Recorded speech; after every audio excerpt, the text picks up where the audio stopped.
सांप की दुनिया। दोस्तों, ये कहानी पूरा देखना, बहुत ही मजेदार है। दोस्तों, ये कहानी है एक छोटा सा गांव से।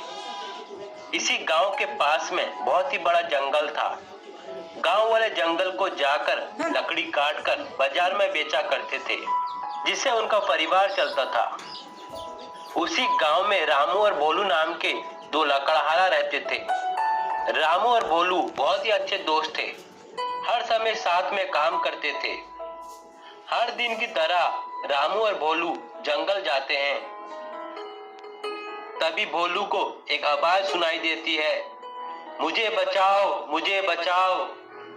रामू, तुझे किसी का आवाज सुनाई दे रही है? नहीं, मुझे किसी का आवाज सुनाई नहीं दी। ये कहते हुए रामू और भोलू जंगल की ओर चले जाते हैं। कुछ देर बाद रामू को आवाज सुनाई दी, मुझे बचाओ, मुझे बचाओ। रामू आवाज सुनकर डर जाता है।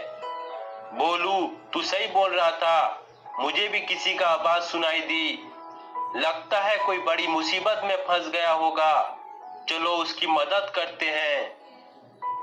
रामू और भोलू उसकी मदद करने के लिए जाते हैं। देखते हैं पत्थर से आवाज आ रही है, मुझे बचाओ, मुझे बचाओ।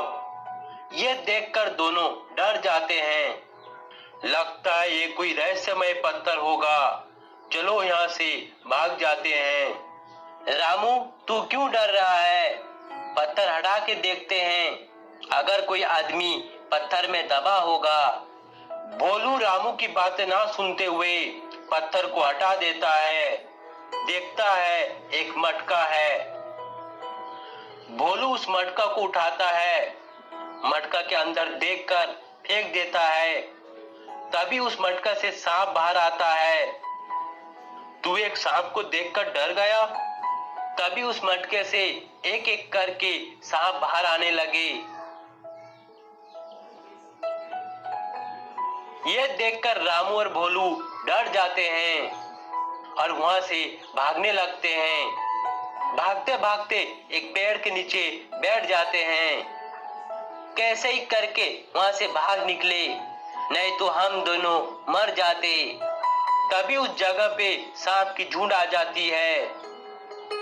यह देखकर रामू और भोलू भागने लगते हैं। कुछ देर बाद सांप की झुंड गांव में घुस जाते हैं। यह देखकर गांव वाले भागने लगते हैं। इधर रामू और भोलू भागते भागते सपेरे के पास जाते हैं और सपेरा को सारी बातें सुनाते हैं। ये बातें सुनकर सपेरा गांव जाता है और गांव में बांसुरी बजाता है। बांसुरी की आवाजें सुनकर सांप की झुंड सपेरे के पास जाते हैं। सांपों की झुंड देखकर सपेरा डर जाता है। सपेरा बांसुरी बजाते बजाते आगे जाता है और उसके पीछे पीछे सांप की झुंड जाने लगी।